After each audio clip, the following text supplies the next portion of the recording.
ಓಂ ಶಾಂತಿ ವೀಕ್ಷಕರ ಅಭಿಮಾನಿಗಳೇ ಗುರುಮಕ್ಕಳೇ ಮಿತ್ರರೇ ನಿಮ್ಮೆಲ್ಲರೂ ಒಳ್ಳೆಯದಾಗಲಿ. ಹುಣ್ಣಿಮೆಯ ಚಂದ್ರನ ಬೆಳಕಲ್ಲಿ ಈ ರೀತಿ ಸಾಕಷ್ಟು ಮಂದಿ ಹುಣ್ಣಿಮೆ ಚಂದ್ರನನ್ನು ಇಷ್ಟಪಡ್ತಾರೆ.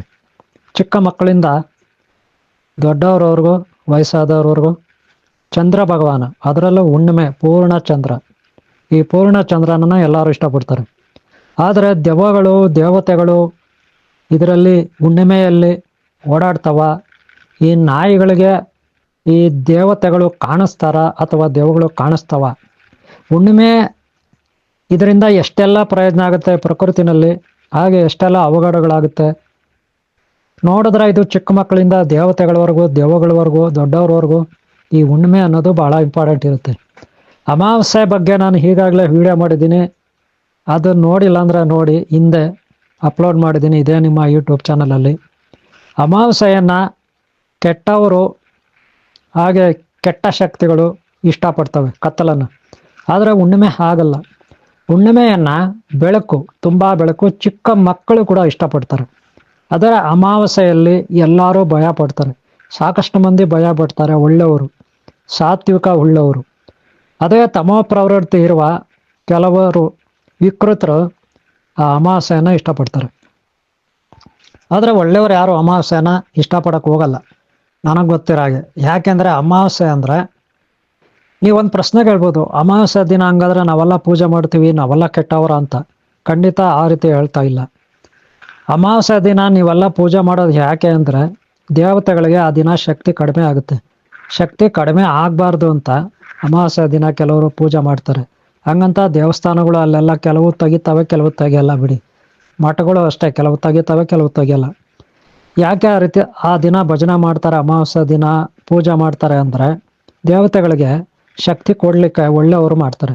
ಆದರೆ ಕೆಟ್ಟವರು ದೇವತೆಗಳ ಶಕ್ತಿಯನ್ನು ಕಿತ್ಕೊಳ್ಳಿಕ್ಕೆ, ದೇವತೆಗಳನ್ನು ಕಟ್ಟೆ ಹಾಕಲಿಕ್ಕೆ, ದೇವತೆಗಳನ್ನು ದಿಗ್ಬಂಧನ ಮಾಡಲಿಕ್ಕೆ ಕೆಲವು ಕೆಟ್ಟವರು ದುಷ್ಟ ಮಾಂತ್ರಿಕರು ಅಂತಾರೆ.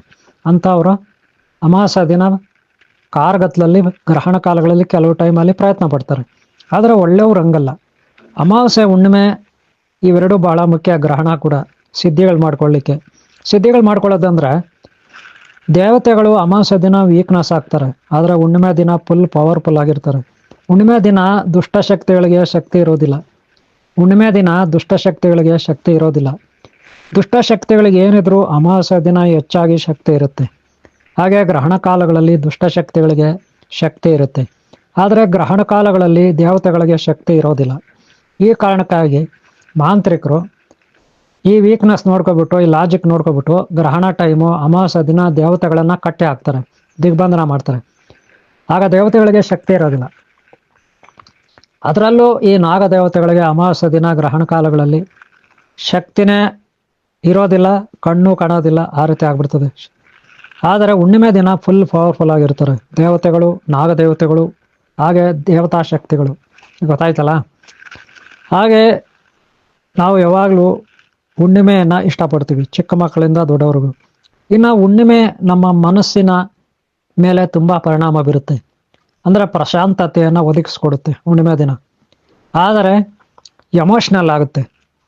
ಯಾರಲ್ಲಿ ಹೆಚ್ಚಿನ ಎಮೋಷ್ನಲ್ ಇರುತ್ತೆ ಅವ್ರಿಗೆ ಇನ್ನೂ ಹೆಚ್ಚು ಎಮೋಷ್ನಲ್ ಆಗುತ್ತೆ. ಅದನ್ನು ನಾವು ಕಂಟ್ರೋಲಲ್ಲಿ ಇಟ್ಕೋಬೇಕು. ಹಾಗೆ ಗ್ರಹಣ ಕಾಲದಲ್ಲಿ ನಮ್ಮ ಶಕ್ತಿ ಕುಂತುತ್ತೆ. ಕಾರಣ ಏನಂದರೆ ನಮ್ಮಲ್ಲಿರುವ ದೈವತ್ವ ಕುಂತುತ್ತೆ. ಹಾಗೆ ಅಮಾವಾಸ್ಯೆಯಲ್ಲಿ ನಮ್ಮ ಶಕ್ತಿ ಕುಂತುತ್ತೆ. ಅದಕ್ಕೆ ನಾವು ಭಯ ಬೀಳ್ತೀವಿ, ಏನನ್ನು ನೋಡಿದ್ರೂ ಭಯ ಬೀಳ್ತೀವಿ. ಚಿಕ್ಕ ಮಕ್ಕಳು ಹೊರಗಡೆನೇ ಹೋಗಲ್ಲ, ಕತ್ತಲು ಅಂದರೆ ಕತ್ತಲು, ಎಲ್ಲಂದರೆ ಅಲ್ಲಿ ಅಮಾವಾಸ್ಯೆ ದಿನ. ಆಗ ದೆವ್ವಗಳು, ದುಷ್ಟಶಕ್ತಿಗಳು ಇನ್ನೊಂದು ಮತ್ತೊಂದು ಹೆಚ್ಚಿನ ಸಂಚಾರ ಮಾಡ್ತವೆ. ಆದರೆ ಹುಣ್ಣಿಮೆ ದಿನ ದೇವತಾ ಶಕ್ತಿ, ಮಕ್ಕಳು ಭಯ ಬೀಳಲ್ಲ, ಯಾರೂ ಭಯ ಬೀಳಲ್ಲ. ಇನ್ನು ಮಕ್ಕಳಿಗೆ ಊಟ ಎಲ್ಲ ತಿಂಡಿ ತಿನ್ನಿಸ್ಬೇಕಾದ್ರೆ ತಾಯಂದರು, ಊಟ ಉಣಬಡಿಸ್ಬೇಕಾದ್ರೆ ತಾಯಂದರು ಆಚೆ ಕಡೆ ಕರ್ಕೊಂಡೋಗಿ ಚಂದಮಾಮ ಚಂದಮಾಮ ಚಂದಮಾಮ ಅಂತ ತೋರಿಸ್ತಾರೆ. ಹಾಗೆ ಪ್ರೇಮಿಗಳಿಗೆ ಹಬ್ಬ ಮಾಡ್ಕೋತಾರೆ. ಪ್ರೇಮಿಗಳು ಹುಣ್ಣಿಮೆ ದಿನ ಹಬ್ಬ ಮಾಡ್ಕೋತಾರೆ. ಅದರಲ್ಲೂ ನಾಗದೇವತೆಗಳು, ಜೋಡಿ ನಾಗ ಸರ್ಪ ದೇವತೆಗಳು ತುಂಬ ಸಂತೋಷ ಪಡ್ತಾರೆ ಹುಣ್ಣಿಮೆ ದಿನ. ಹೀಗೆ ಹುಣ್ಣಿಮೆ ಹೆಚ್ಚಿನ ಶಕ್ತಿ ಭೂಮಿ ಮೇಲೆ ಬೀಳುತ್ತೆ. ಇದಕ್ಕೆ ಕಾರಣ ಹುಣ್ಣಿಮೆ ಅಂದರೆ ಚಂದ್ರನ ಮೇಲೆ ಸೂರ್ಯನ ಬೆಳಕು ಬೀಳುತ್ತೆ. ಪೂರ್ಣವಾಗಿ ಚಂದ್ರ ನಮಗೆ ಕಾಣಿಸ್ತಾನೆ. ಹಾಗೆ ಹೆಚ್ಚಿನ ಶಕ್ತಿ ಭೂಮಿ ಮೇಲೆ ಬೀಳುತ್ತೆ. ಆಗ ಗಿಡ ಮರ ಬಳ್ಳಿ ಬೆಟ್ಟ ಗುಡ್ಡ ನದಿ ಸಾಗರ ಹಾಗೆ ನಮ್ಮ ಮನುಷ್ಯರು ಪ್ರಾಣಿಗಳು ಪಕ್ಷಿಗಳು ಎಲ್ಲದರ ಮೇಲೆ ಆ ಚಂದ್ರ ಭಗವಾನನ ಮೇಲೆ ಬೀಳ್ತಕ್ಕಂಥ ಬೆಳಕು ಅದರಲ್ಲಿ ಹೀಲಿಯಂ, ಮೀಥೇನ್ ಇತ್ಯಾದಿ ಅನಿಲಗಳಿರುತ್ತೆ. ಇವು ಬಹಳ ಮುಖ್ಯ ನಮಗೆ. ಜೀವಶಕ್ತಿ, ಜೀವಶಕ್ತಿ ಚೈತನ್ಯ, ಆಗ ಯೋಗ ಶಕ್ತಿ ಚೈತನ್ಯ, ದೈವತ್ವ ಇದು ನಮ್ಮ ಮೇಲೆ ಪರಿಣಾಮ ಬೀರುತ್ತೆ. ಅದಕ್ಕೆ ನಮ್ಗೆ ಹೆಚ್ಚಿನ ಶಕ್ತಿ ಬರುತ್ತೆ ಹುಣ್ಣಿಮೆ ದಿನ. ಅದಕ್ಕೆ ದೇವಾಲಯಗಳಲ್ಲಿ ಪೂಜೆ ಮಾಡ್ತಾರೆ, ಕೆಲವರು ಉಪವಾಸ ಮಾಡ್ತಾರೆ, ಕೆಲವರು ಧ್ಯಾನ, ಜಪ, ತಪ ಸಿದ್ಧಿಗಳನ್ನ, ದೇವತಾ ಸಿದ್ಧಿಗಳನ್ನ ಮಾಡ್ಕೋತಾರೆ. ಇದು ಹುಣ್ಣಿಮೆನಲ್ಲಿರ್ತಕ್ಕಂಥ ಅತ್ಯಂತ ಹೆಚ್ಚಿನ ಶಕ್ತಿ. ಆ ದಿನ ನಾವು ಯಾವಾಗಲೂ ಶುದ್ಧವಾಗಿರಬೇಕು, ಅದು ಒಳ್ಳೆಯದು. ಅಮಾವಾಸ್ಯ ದಿನ ಆ ದಿನಾನೂ ನಾವು ಶುದ್ಧವಾಗಿರಬೇಕು. ನೆನಪಿಟ್ಕೊಳ್ಳಿ, ಗ್ರಹಣ ದಿನ ಆ ದಿನಾನೂ ಶುದ್ಧವಾಗಿರಬೇಕು. ನಾವು ಶುದ್ಧವಾಗಿರ್ಬೇಕು. ಒಟ್ಟಿನಲ್ಲಿ 3 ಕಾಲಮಾನಗಳಲ್ಲಿ ಅಶುದ್ಧತೆಯಿಂದ ಇರಬಾರ್ದು. ಹಾಗೆ ಪಾಪಕರ್ಮಗಳನ್ನು ಮಾಡಬಾರ್ದು.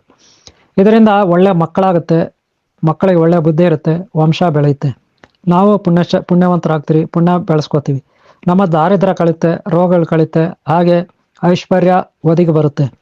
ಗೊತ್ತಾಯ್ತಲ್ಲ. ಮಹಾಲಕ್ಷ್ಮಿ, ಅನಂತ ಪದ್ಮಾವತಿ, ಅನಂತಲಕ್ಷ್ಮಿ, ಅನಂತ ಪದ್ಮನಾಭ ಸ್ವಾಮಿ, ಹಾಗೆ ದೇವಾನು ದೇವತೆಗಳು, ಆ ಪರಮೇಶ್ವರನ, ಆ ವಿಘ್ನೇಶ್ವರನ, ಕುಮಾರಸ್ವಾಮಿಯ ಶಕ್ತಿ, ನಮ್ಮ ಗುರುಶಕ್ತಿ ನಮಗೆ ಖಂಡಿತ ಅವರ ಆಶೀರ್ವಾದ ಇದ್ದೇ ಇರುತ್ತೆ.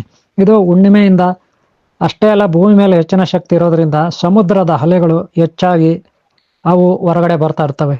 ಸಮುದ್ರದ ಅಲೆಗಳು ಹೆಚ್ಚಾಗಿರ್ತವೆ, ತುಂಬ ಹೈಟ್ ಆಗಿರ್ತವೆ, ತುಂಬ ಎತ್ತರವಾಗಿ ಸಮುದ್ರದ ಅಲೆಗಳಿರುತ್ತೆ. ಆ ಸಮಯದಲ್ಲಿ ಯಾಕೆ ಅಲೆಗಳಿರುತ್ತಂದ್ರೆ ಚಂದ್ರ ಭಗವಾನನ ಹೆಚ್ಚಿನ ಶಕ್ತಿ ಭೂಮಿ ಮೇಲೆ ಬೀಳ್ತಾ ಇರುತ್ತೆ.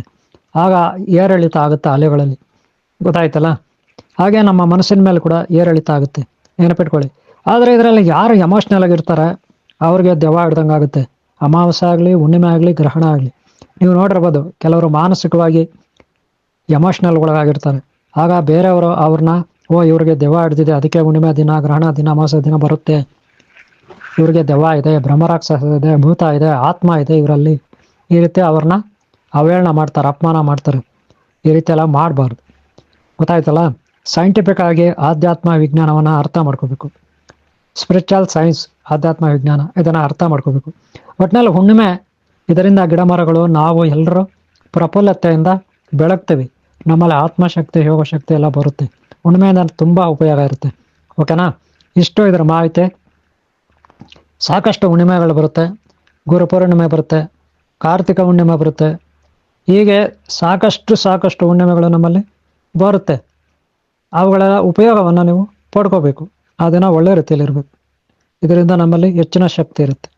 ಓಕೆನಾ. ಇಷ್ಟು ಸಣ್ಣ ಮಾಹಿತಿ. ಈ ವಿಡಿಯೋ ನಿಮ್ಗೆ ಇಷ್ಟ ಆಗಿದ್ರೆ ಒಂದು ಲೈಕ್ ಮಾಡೋದು ಬರಬೇಡಿ. ಹಾಗೆ ಹಿಂದಿನ ಭಾಗಗಳು ನೋಡಿ, ಮುಂದಿನ ಭಾಗಗಳು ನೋಡಿ. ಹುಣ್ಣಿಮೆ ದಿನ ಯಾವುದಾದ್ರೂ ಶಕ್ತಿಗಳು ಓಡಾಡಿದ್ರೆ, ಪ್ರಾಣಿ ಪಕ್ಷಿಗಳು ಅವೇನು ಹೆಚ್ಚಾಗಿ ಕಿರುಚಾಡಲ್ಲ. ಆದರೆ ಅಮಾವಾಸ್ಯೆ ದಿನ ಕಿರುಚಾಡ್ತವೆ, ಗ್ರಹಣ ಕಾಲಗಳಲ್ಲಿ ಕಿರುಚಾಡ್ತವೆ, ಭೂಕಂಪ ಸುನಾಮಿಗಳಲ್ಲಿ ಪ್ರಾಣಿ ಪಕ್ಷಿಗಳು ಕಿರುಚಾಡ್ತವೆ. ಗೊತ್ತಾಯ್ತಲ್ಲ. ಹುಣ್ಣಿಮೆ ದಿನ ಅಷ್ಟು ಕಿರುಚಾಡಲ್ಲ, ಸಂತೋಷವಾಗಿ ಆನಂದವಾಗಿರ್ತವೆ. ಓಕೆ. ಇಷ್ಟು ಮಾಹಿತಿ ಇಷ್ಟ ಆದರೆ ಒಂದು ಲೈಕ್ ಮಾಡಿ. ಹಾಗೆ ಹಿಂದಿನ ಭಾಗ ನೋಡಿ, ಹಾಗೆ ಮುಂದಿನ ಭಾಗ ನೋಡಿ. ನಿಮ್ಮೆಲ್ಲರೂ ಒಳ್ಳೆಯದಾಗಲಿ. ಓಂ ಶಾಂತಿ, ಓಂ ಶಾಂತಿ, ಓಂ ಶಾಂತಿ.